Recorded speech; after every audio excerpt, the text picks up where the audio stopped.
I think if you talk to three companies describing themselves as artificial intelligence organizations, you get a very different answer. We don't sell technology. We build technology, we patent technology, but we sell solutions, we sell outcomes. We're really not selling to a CIO. The CIO would be more interested in acquiring technology or platforms or services. They are typically not the one that's chartered with solving the business problem.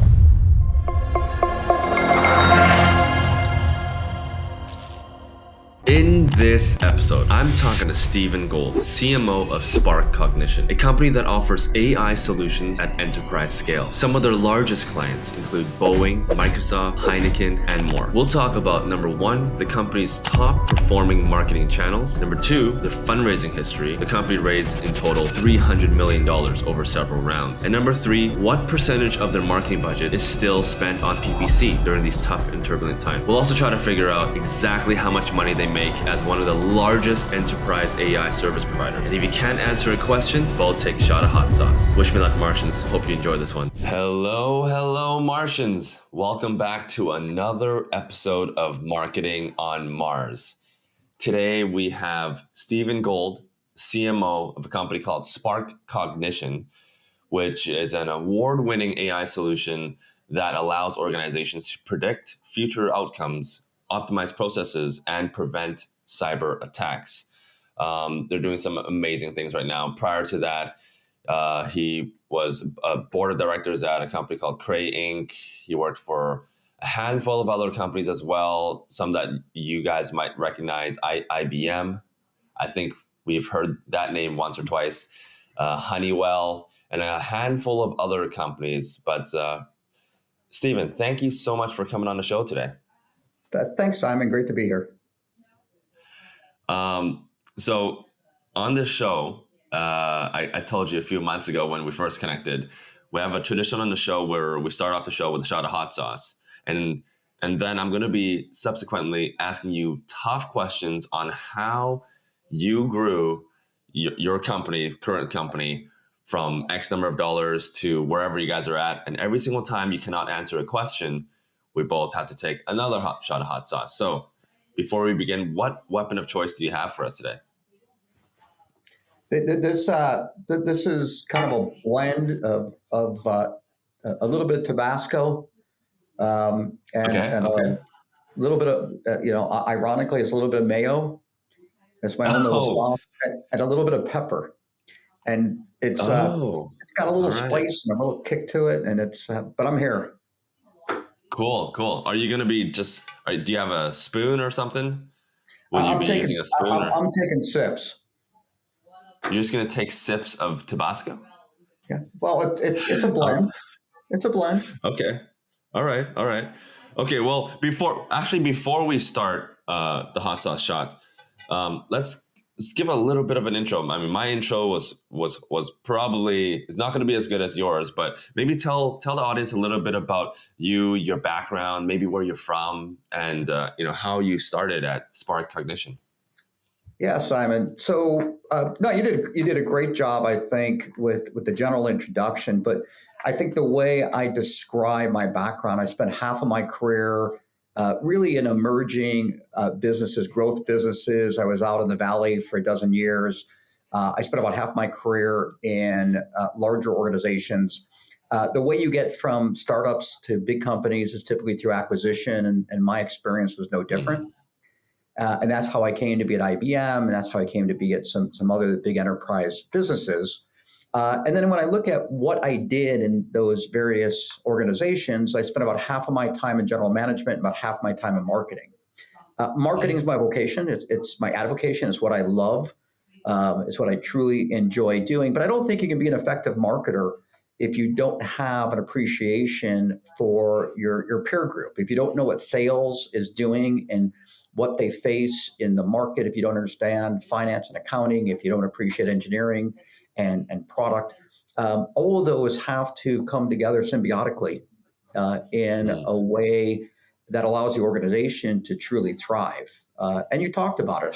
How do you grow a business? What role does marketing play in contributing to that growth?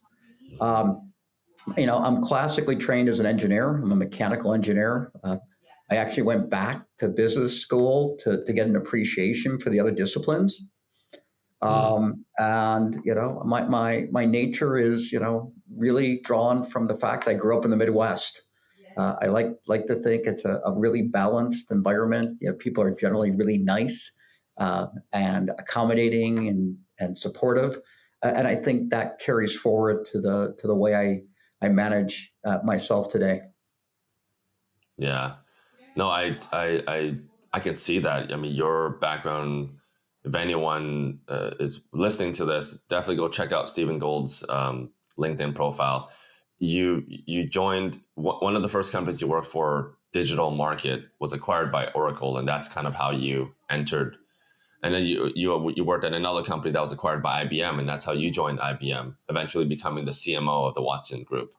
Correct. So we'll dive into all of that, your entire background. But before we begin, like I said, let's start off the show with a little bit of heat. So you're going to sip on that. I know. I'm thinking twice about this now as I see you with a spoon. Yeah. All right. I'm going to dip that in. Oh, okay. There you It's a little go. too much, but all right. Cheers. Okay. Oh, God. Ah. Oh, Hey, you thought this was a good idea. oh my goodness. That is, wow. All right. Okay. We're going to get into it. Let's start off by giving Spark Cognition some love. So maybe I've explained in a couple of sentences what you guys do, Yeah. but maybe you can expand on that. What exactly do you guys do? What problem are you guys solving? And how do you guys make money? Well, I love the fact that you centered in on the statement, what problem do you solve? And I think therein lies the best way to launch into Spark Cognition. We understand and appreciate that technology plays and can certainly play an integral role, critical role in solving really meaningful problems for organizations, what I like to call critical problems. These are problems, sometimes they're hard, sometimes they're not hard, but independently, they move the needle for the business. So the type of things that we do is we Huh? apply artificial intelligence, and we all have a very different point of view. AI is effectively technology that mimics human behavior, our ability to reason and think.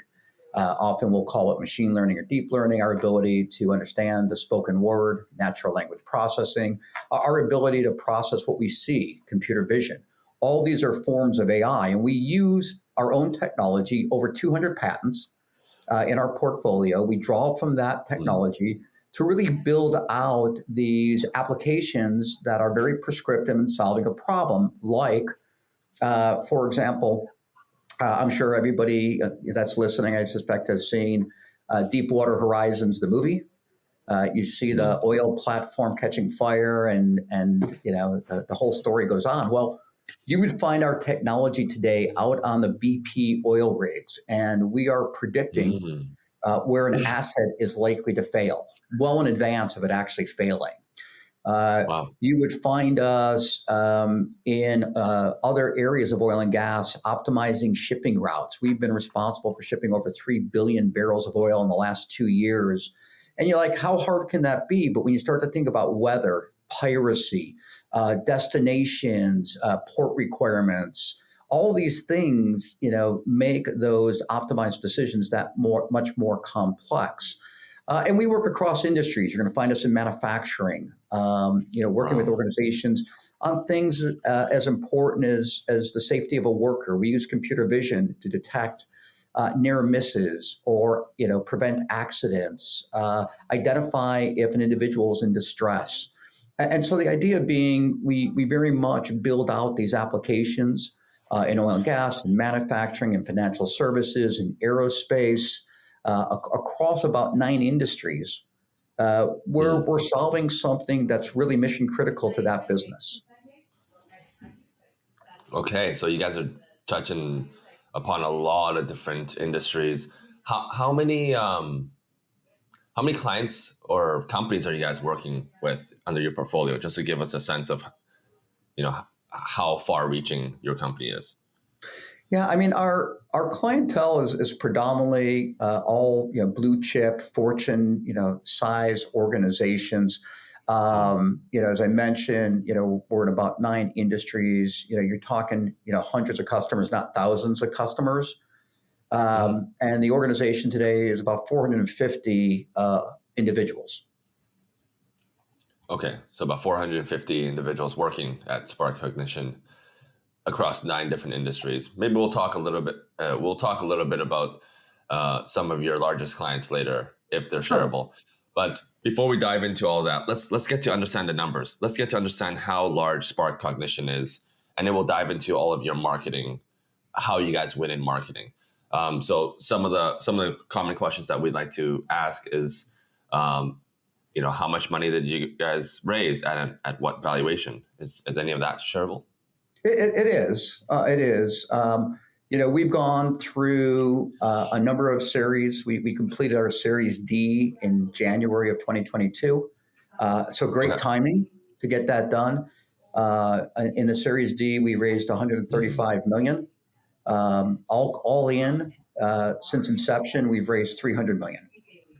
The Okay. Series D post evaluation was 1.43 billion. So we Okay. became a unicorn status with the Series D raise. Wow, that is yeah, and like you said, you guys raised at a pretty good time because right now in the market that we're in now, especially the last 2 3 months, it's been incredibly difficult for companies to raise money. Are you seeing that through any of your colleagues in the space? You any individuals that are or any friends that are trying to raise right now that are experiencing any difficulties? I am. I mean, and it's a twofold problem. One is access to capital has tightened, so there's not as Hmm. many resources out there to draw from, and valuations have been impacted. So even if you can get the money, the values perhaps that you're seeking are going to be inconsistent with what people are paying. Now, there's an exception I would tell you is I think if you're in artificial intelligence, the valuations Yes. are still pretty lofty. And I mean, all you have to do is pick up a newspaper these days. I mean, Chat GBT, really, gave a shot of adrenaline, I think, to the whole artificial Hmm. intelligence community. It brought back to life the opportunity and value of this technology in a very different way. Everything that we have seen in AI has been discriminative type AI. So doing predictions, doing prescriptions, uh, uh, has been the traditional thought. Now all of a sudden we get into the new genre of generative, creating new insights from limited information, and so it's really I think shined a light back onto the investment community, and we still see a robust set of investors and interest and valuations in this area. Totally. Yeah. No, going back to what you just said, 100%. AI is disrupting the crap out of everybody. I was just reading an article. I don't know if you heard of the company Chegg, Yes, CHEGG, the of course. education company. Yep. Did you see their stock prices went down 50% after, I believe it's their CEO or someone from their C suite said that AI is disrupting their technology, is making their life harder. And totally, AI is disrupting everything. I had a friend the other day. I asked him a question, and he said, "I'm just going to chat GPT it." Now it's becoming a verb. Chat GPT is becoming a verb. Is that It hilarious? is. I'm not going to Google it anymore. I'm going to chat GPT. So AI 100% is disruptive, and you are living and breathing in the AI space. So super excited to dive into everything. I'm sure we're going to dive into a lot AI related. Um, uh, Before we do that, revenues. Where are you guys at in terms of revenues? I know you guys So raised a bunch. the one benefit of still being a private organization is that there are certain financial metrics that we don't publish and share. Revenue is one of them. Mm. Oh, okay. I guess. I guess that means we're doing our first shot hot sauce. Okay, let's do it. Let's do this. Come I on, want to see Steven. if I thought you were gonna. I want to see if you're as generous on this spoonful as you were the last one. No, not with this one. Oh my god. Okay, I guess I did.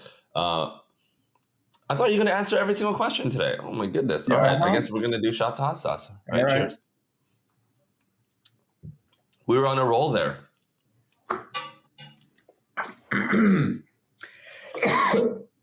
Okay. Oh my goodness. My eyes are Oh watering. god.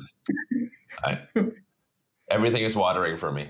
My nose, my ears, my mouth. Oh my god. All right. So revenues undisclosed. I did read somewhere, and I don't know how accurate this is. And this is on Zoom Info, which is typically the most accurate. That you guys are around 60 million in revenue. Blink once if we're within 20%. We neither confirm or deny the information on Zoom or PitchBook or any other Crunchbase or any other source. All right. I think I saw you blink twice, so maybe that's like a. I think we're close, or not. All right. So now let's talk about marketing. I mean, this is a marketing podcast. Yep. Want to understand how you guys have grown so fast. I don't think you guys have, from my understanding, you guys have been around since 2013. But in the last couple of years, like you said, your most recent valuation put you guys at $1 billion, $1 billion plus 1.3. You guys are doing incredible things. How are you guys growing in terms of marketing? When you think about marketing, because you're the CMO, what channels are you guys in, and how are you guys winning right now? Yeah, when you look, when I think about marketing, in our case, you got to segregate between, kind of a B2C mindset and a B2B mindset. And it does influence what channels I think you leverage. You also have to think about the stage where you are in your development. Early stage B2B software companies, you're largely centered on proving out the technology, proving out the product, proving out the value you deliver. And so it's not about as much about customer acquisition. It's really more about understanding voice of customer, voice of market, understanding the patterns. It's only been in the last couple of years for Spark Cognition that we've started to shift the marketing thinking towards how do we now advance and scale on the learnings that we've had. So in B2B, certainly in our case, where the technology may not be familiar, a big part of what we need to do is educate. And so when you start thinking about channels, you start thinking about what channels can be effective in carrying forward a message. And when I say educate, it's really this notion of what is technology, how does it work, what value does it bring, what problems does it solve, what are the costs of acquisition, cost of deployment. And when you look at it from that point of view through a marketing lens, you say, well, I need the type of channels that afford me the opportunity to have an extended presence in front of my market. So events is a classic traditional form. Variations of events as we move to virtual during COVID, variations of traditional virtual, moving back to webinars. All of these are vehicles that put us in front of a customer for an extended period.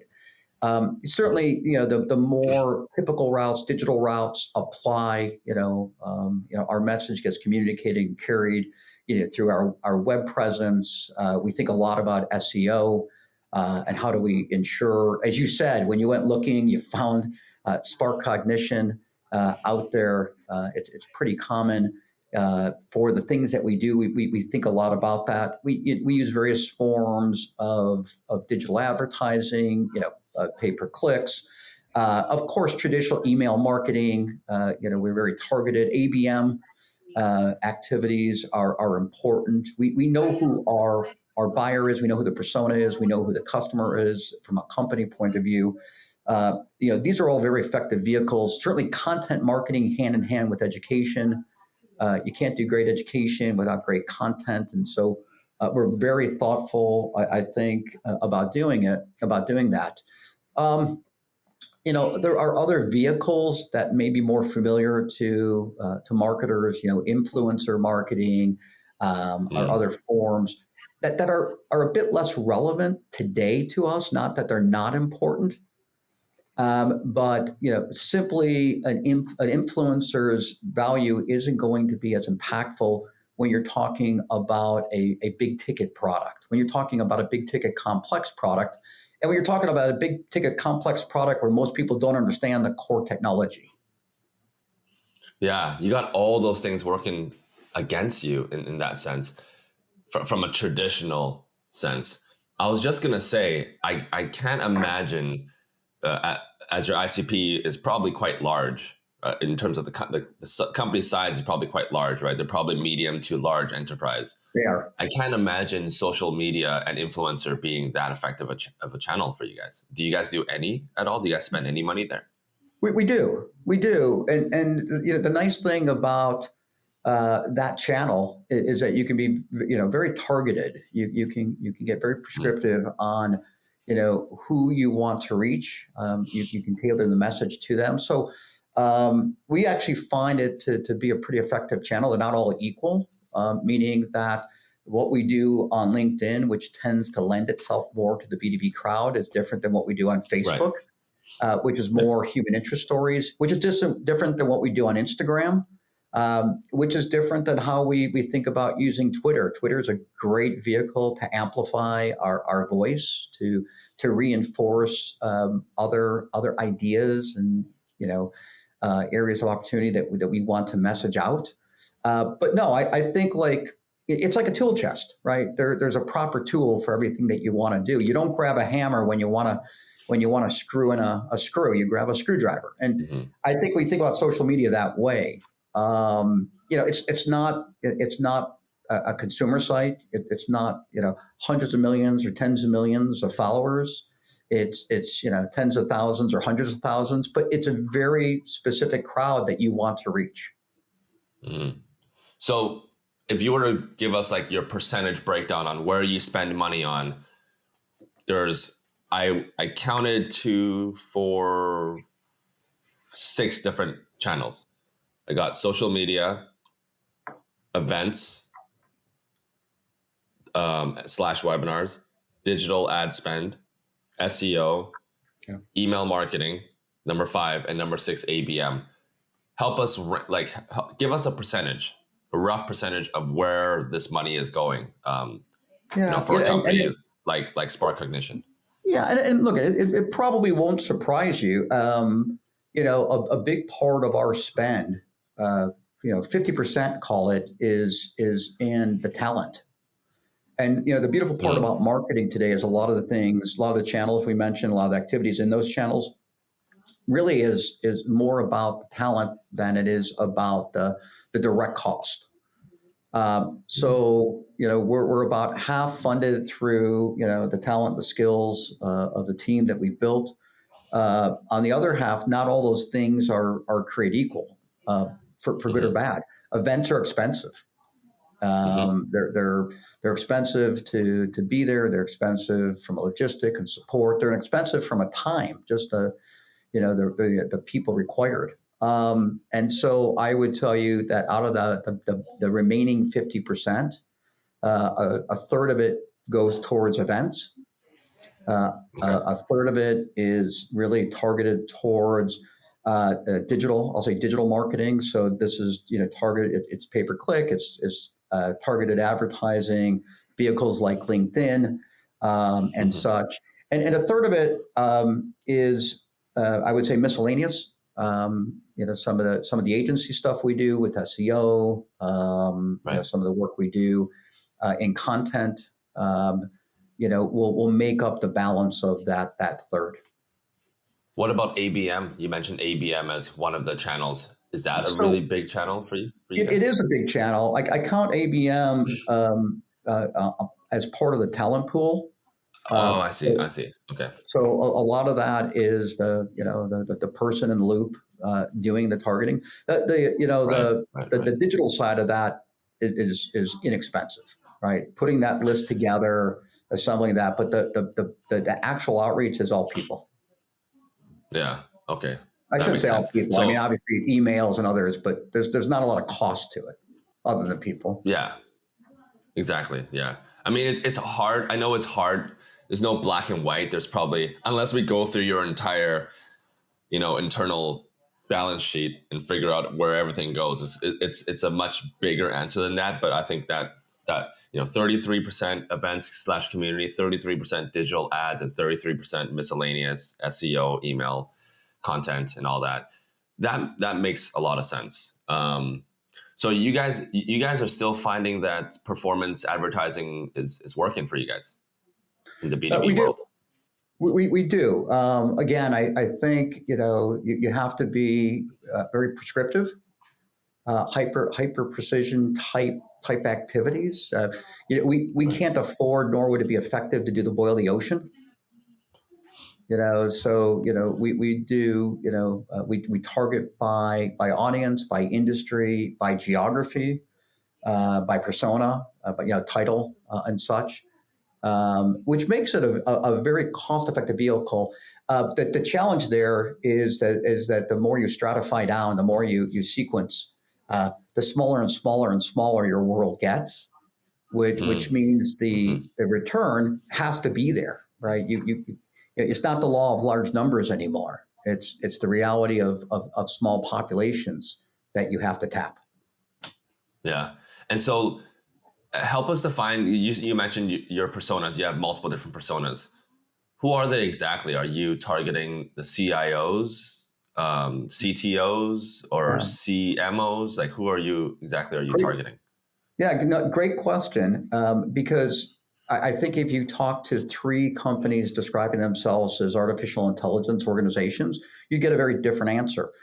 We don't sell Exactly. Yeah. technology. So we build technology, we patent technology, but we sell solutions, we sell outcomes. And so we're really not selling to a CIO. The Mm, CIO would be more interested in acquiring technology or platforms or services, right. but they are typically not the one that's chartered with solving the business problem.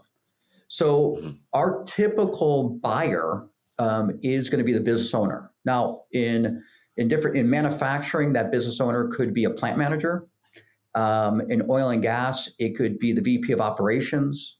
So it is somewhat industry dependent what the title carries, but they are chartered with solving a business issue or delivering on a business objective.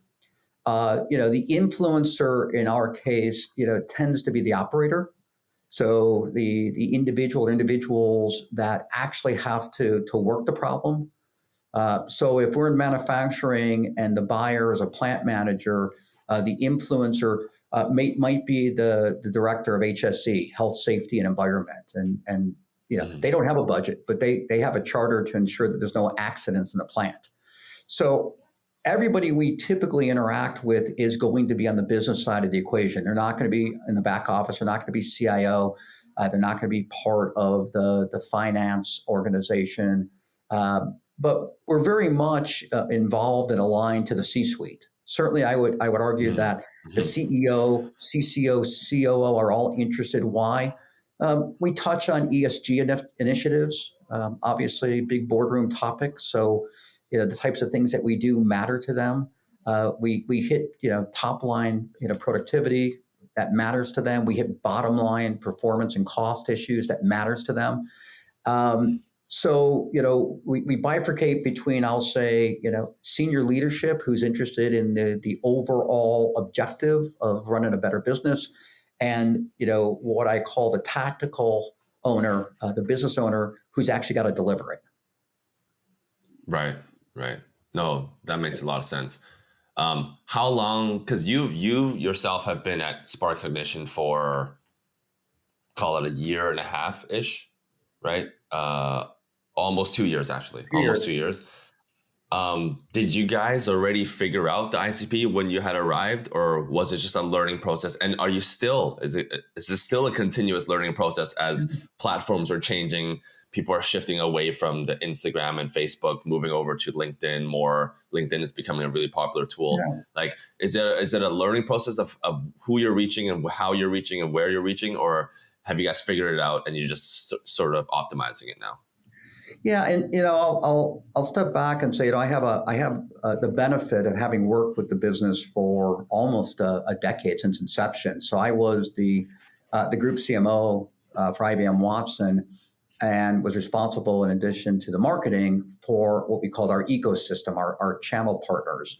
And Spark Cognition was one of the very first channel partners. So I had an opportunity to see them at the onset, work with the CEO, a brilliant gentleman named Amir Hussain. I had an opportunity when I left IBM and was general manager for Honeywell's IoT business, their software business, to bring Spark Cognition as a vendor. So I worked with them as a partner. I worked with them as a vendor. Now I work with them as part of as an employee.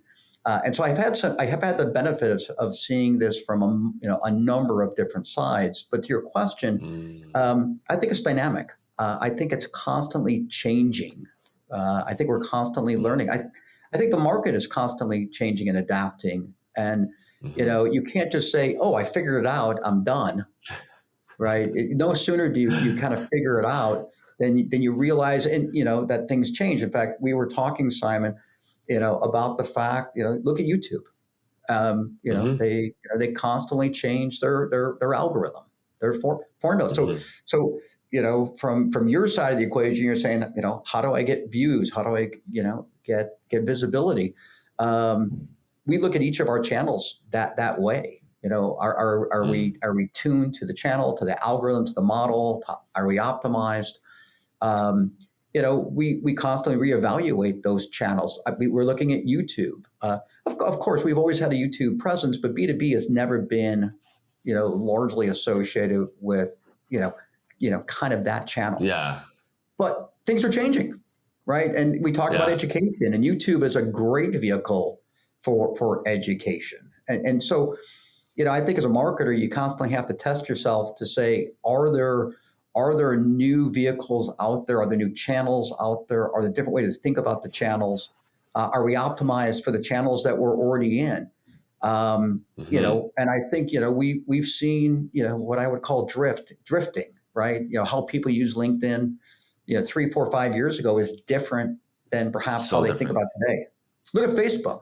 It's different. Content is different. People's consumption, TikTok redefined, I don't have time for a 3-minute video anymore, right? I know. I need to get my snippet here. And, and so you have to adapt. Everything you said is so true. And you've seen this 12 years or even more maybe in the AI world. You've seen how it's adapted. But more importantly, as a marketer, you've seen how we've changed from SEO being the number one tool, and everyone used to like reading blogs. Now blogs are too difficult to read, and they want short listicles. And then from listicles, they wanted videos because videos are more condensed or more concise. And then from videos, from 20-minute videos, we went down to 10-minute videos, and then 5-minute videos. And now we're like, you can't even spend more than 60 seconds looking at a single video. You're gonna move to the next one. Like, the world has changed so much. And it will continue to change. And with AI technology, it will probably change at an even faster and faster pace. But I totally agree with you. We can talk for hours thinking about what's next. What's next? Where's the next change going to happen? And the truth is, we have no idea. We just got to be in the trenches, in the battlefield, working with the marketing team, understanding, boots on the ground, because as a CMO, you're probably super busy. You can't have your boots everywhere, but you have team members that are constantly looking. You're constantly questioning the status quo. I think that's what it means to be a good dynamic CMO. What are your thoughts on that? I think you're right. I do. I mean, I think in marketing, I think one of the biggest impacts we're going to see here, and it's not like in years, it's like in months, is the impact of ChatGPT, generative AI, but specifically ChatGPT and large language models. And you're already seeing it. And what I think it does is it democratizes marketing in a way that really, if the scale of good to great marketers was 1 to 10, I think the scale of good to great marketers is going to be more like 4 to 6. because Mm. you're going to be able to create great titles that are compelling. And we know titles matter, thumbnails matter. You're going to be able to create, more compelling content. And we're doing it today. So, we're using ChatGPT, I think, as a function, as a marketing function in large to do everything from, writing press releases to creating titles to doing, competitive research for product marketing, to drafting blogs, and all you do then is come over the top of it, and you Hmm. refine it, and you have great ability to gain productivity.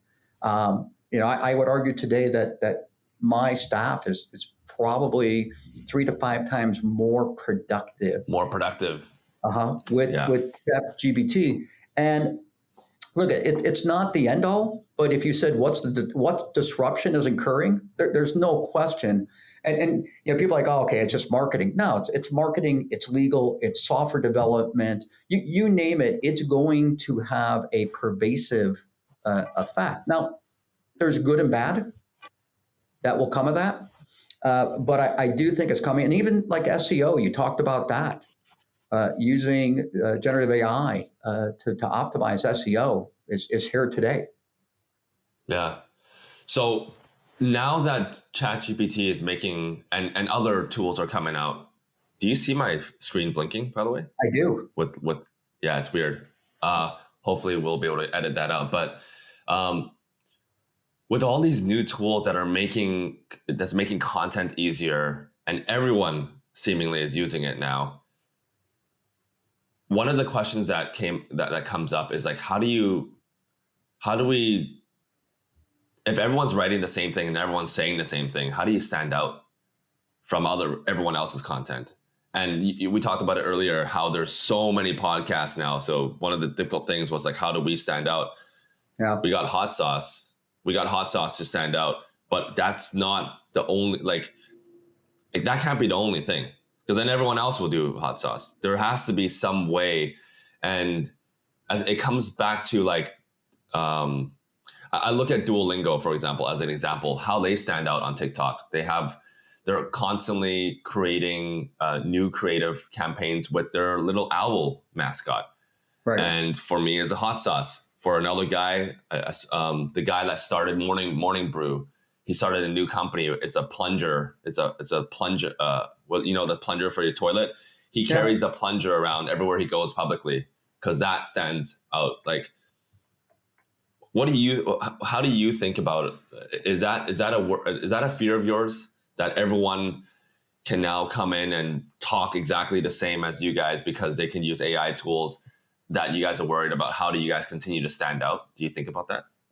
It's an interesting it's an interesting challenge, but I have a very different point of view.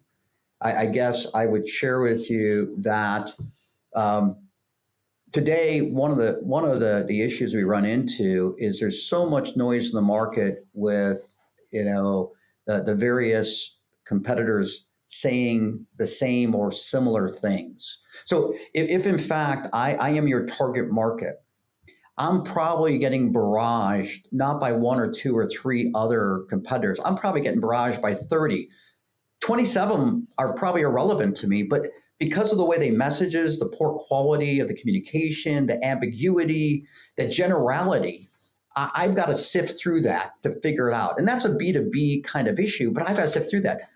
I would argue that generative ChatGPT will change that, right? Because the generation of content that is communicating is going to be more prescriptive, more specific to what it is I'm trying to tell my buyer. So hopefully, instead of 30 people all saying the same thing, what you find is that there's 10 different groups of three, and they're all kind of similar, but they're different enough that as a buyer, as the individual you're trying to reach, you've made my job a lot easier. And so, I think one of the byproducts of this technology is that you're better able to message who you are, why you exist, the value you bring, the types of problems you solve, and you don't muddle it, as historically I think marketers have done. or myriad in just generalities. And so, while it potentially could present itself the way you've described, I'm also kind of optimistic. We all just get Mhm. much better at saying what it is we do. Yeah, I agree. I also tend to agree on that side as well. I kind of flip flop around the both. I just like to think about things, but my optimistic side is also saying it's just another tool. Kind of like Yeah. when Microsoft Word came out, like, oh my God, it's like revolutionary. And then when the internet came out, and then when apps started coming out, and when Canva came out, and all these other tools came out, we always like to chase another shiny object. AI, at the end of the day, it's just another tool. And what humans, at the end of the day, we buy from other humans. So we just got to find a way to connect with other humans. Tools aside, is a human to human thing. So I totally agree with that. Well, and I think you Yeah. touched on something there that's really important. Is I think the way I look at AI is it really augments human intelligence. It makes us better. So I don't think about this as a displacement of, hey, marketers, CMOs, campaign managers go away and everything gets driven by technology. I think the value that those individuals bring gets enhanced. I think they're more productive. Mm. I think they're more effective. And candidly, I think they're more satisfied because there's very little satisfaction that I get in editing a press release for the 17th time, right? There's not a lot of value add Yeah. and a lot of fun in it. So if we Yeah. can get to that release in one or two iterations because the quality of the first draft is that much better because of technology, that's a win. You mean you don't want to have a press release writing competition with me, where we take shots of hot I'm, sauce for every paragraph you?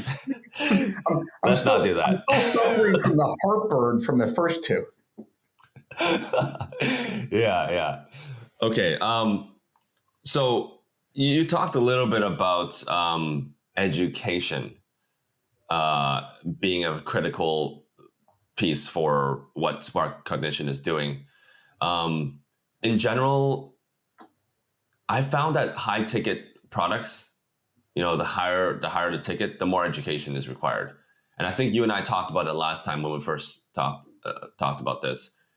Um, has that been your experience over your course of your marketing career? It has, and what I have found is that very few individuals are willing to spend a large amount of money when they are completely confused. It's just inconsistent, right? So we'll make impulse buys, but they're relatively small tickets, even in business. But when you're talking, spending a considerable amount of money, when you're talking about the type of decisions that could affect your career, you want to be informed. And so I Hmm. think education is an essential.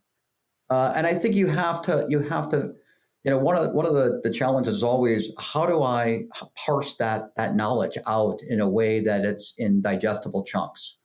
We don't get the opportunity to try and to push out in 3 minutes everything in the world that we know about AI. It would never work.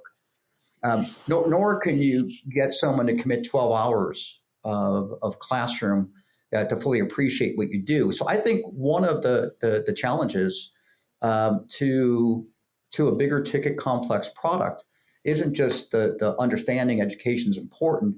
I think it's the nuance of how can you deliver that? What are the vehicles? What are the channels? What are the mediums? To the points we made before, how long of a video will someone actually ingest and pay attention Hmm. to before they tune out? How much will they read? How important is a title? I mean, all the things that are traditionally associated with good marketing, kind of carry forward into to the educational side of what we're trying to communicate. Yeah, no, totally. Yeah, for sure. And then for you guys, just so the audience can get a sense, like how large are the tickets, or like the pricing for your guys' service? Like, what would be like an LTV of a customer, or like an average contract value? Um, so it will vary by industry. Oil and gas is a much bigger ticket because the nature of the problem we solve and the complexity of that solution is different. But in general, or on average, our typical engagement is 3 to 5 years in terms of the initial contract. So when we think about TCV, the TCV is going to be 3 to 5x what the annual value. If I set aside the service component and just look at the the annual recurring revenue, the ARR, you're somewhere in the 250 to $500,000 range is I would say a good benchmark. Okay, so those are large contracts. And so like what are you willing to pay to acquire? Like what's your CPA right now? Do you know your blended you CPA? can imagine, first, while they are big contracts, they are longer sales cycle, right? So the cost of acquisition, depending on how you want to measure it, if you look at the end-to-end cost of acquisition, there are a lot of touches throughout that sales cycle as we move through the funnel that should be attributed to that acquisition cost. Some don't. Some just look at top of funnel. When I think of acquisition costs, it's really, what does it cost to acquire that full end-to-end spectrum? I also have to take into consideration then, what's the conversion through the sales funnel? How many do I have to put in the top to get X% out of the bottom? And we worked that a lot, right? When I first arrived, the conversion rates weren't good. So you were putting a lot of things in the top. You weren't getting a lot out of the bottom. And so your acquisition cost was extraordinarily high. We've gotten much more efficient in targeting ABM, other vehicles. But, on average, if it costs us, and again, it will vary by product and by industry and, by nature of the competition. But it's not unusual that, it's a few $1,000s. Few $1,000s. Few $1,000s. For your digital costs, or you're talking about the full cost, including the person, because you use a lot of just the digital costs. Okay, but then your full CAC would probably be closer to, like, are we taking a shot of hot sauce here? Are we on a pathway to take a shot of? No, I think that the challenge for us is that when I look at our full cost for oil and gas versus manufacturing versus finance versus aerospace versus general health and safety, it is a big delta between it. And so as I think about the audience listening to a podcast, it's like, I want a number, but I want a meaningful number, and to put that into context, is really hard. Now, what I would tell you is fully burdened, right? The cost structure is going to be very different. So to a certain extent, when I look at that acquisition cost, because we don't have complete attribution, and we can talk for days about attribution, I set that aside for a minute, and I say, what are my direct costs? What are my advertising costs? What are my PPC costs? What are my event costs? Those are very tangible direct costs that I can calculate, and I can attribute back to the customer. Yeah. The piece of content that got created that was multi-purposed, the campaigns and the outreach and some of those, the ABMs, and whether there was a conversation with a BDR that took 30 minutes or 3 minutes. That gets a little bit more murky. That's hard. Yeah, it is really hard. Yeah.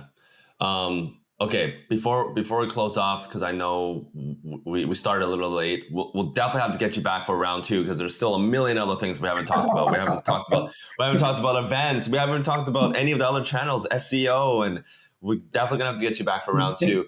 But in terms of events and community, that seems to be a huge 2023 theme is our B2B companies that are moving over to doing their own events, bringing all the events and doing a lot of things in terms of community. We just recently had the CMO, Khalid from Stack Overflow come on, and he's saying he's shifting a lot of his budget over to events, doing interesting events, like bringing all of their customers and potential leads into like a movie theater, renting out a whole movie theater and just everyone watching a movie together. and then having drinks afterwards, kind of like cool experiential events. Are you guys doing anything like that? Are you guys doing a lot of hosting, or you guys are doing more like sponsorship? Like, how are you guys looking at events in Yeah. 2023? So we are. I think we do something that's very unique, and maybe the only one of its kind is we invested a couple of years ago in a relatively substantial R&D facility we call HyperWorks. This is a 50-acre campus, now multi-buildings, located just north of Austin. And this is where we bring customers and partners to demonstrate how the digital and physical worlds come together. So imagine being able to see AI, right? No one's ever really seen AI. And so we have a whole series of demonstrations and interactions in which we really immerse a visitor into the reality of the practicality of what AI is today.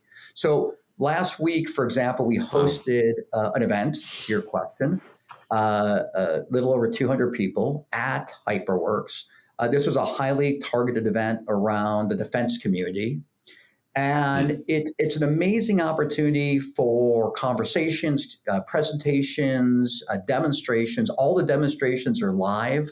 So instead of sitting in a venue and listening to talk after talk after talk, we mix it up. We have people certainly, that are thought leaders. So last week we had generals and admirals. We had 15 different countries represented at senior government and defense level leadership. But then we took them outside and we showed them, what's the state of the art with autonomy, with drones, with ground vehicles. We showed them, what is AI capable of doing today to keep wartime readiness? How do you keep your aircraft, your 50, 60, $70 million aircraft operational? And they saw not the art of the possible, they saw the art of the practical. This was like hands-on, here it is, it's working. And so it's not just some code and something on a screen that you don't understand. You actually can see it. You can see it, you can feel it. And so now you asked me about, do you do anything special at events? I don't know any other organization that does something like that. And we use that venue for all size events. In fact, we're now literally talking about building a stadium style venue there that we can literally seat a couple hundred people and showcase a lot of the AI that just physically requires a much bigger space. I think it's exciting. Of course, we still do a lot of the third parties. It's important, but I will say, as a marketer, having that captive audience to myself that I control the narrative is infinitely valuable. Yeah, especially when you're good and you're good at curating, which it sounds like you are based on your experience at various different large organizations. It's all about curation. Otherwise, you just get a bunch of people in a room that is just not the right fit. But now imagine if you added hot sauce to that. Let's do it. Let's make it happen. There you go. I like it. All right. So I know we're just about time now. We'll definitely have to get you back for round two. For people that are listening and interested in what you're doing and want to hear more, and also just like to follow along the journey, what's the best way? Is it Twitter? Is it LinkedIn? Like where would you want, if someone wanted to just be up to date to everything that Spark Cognition is doing, events and everything, like what's the best way for them to keep up to date? Yeah, I think LinkedIn, certainly, join us on LinkedIn. Absolutely follow us on Twitter. That's kind of a marriage of equals to us. There's nothing we do that we don't obviously promote. I'd certainly, anybody who's interested to, feel free to follow me. I love to. Are you on LinkedIn mostly or Twitter? Yes. So yes and yes. Yes and yes. Follow me on LinkedIn. Follow me on Twitter. I try to use those avenues to share what's going on in my life and specifically what's going on in the business. So if it's happening at Spark Cognition, it's going to be happening with Steve Gold, and I'm going to be promoting it.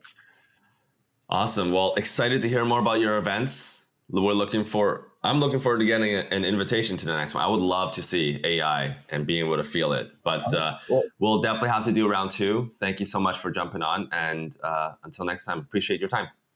Hey, Simon, it's been a pleasure. Thank you. Well, guys, that's it for another spicy episode of Marketing on Mars. I'm really not sure who got burned more, my taste buds or the guest taste buds. My mouth is on fire. Real talk though, if you're not already subscribed, what are you waiting for? Each episode I make is basically an unedited, raw dinner with some of the leading marketing voices. They tell us the truth or they take a shot of hot sauce. We're on almost every single platform: Spotify, Apple Podcasts, YouTube, TikTok, Instagram, and more. There's really no excuse. Until next time, Martians, keep it hot and keep it real.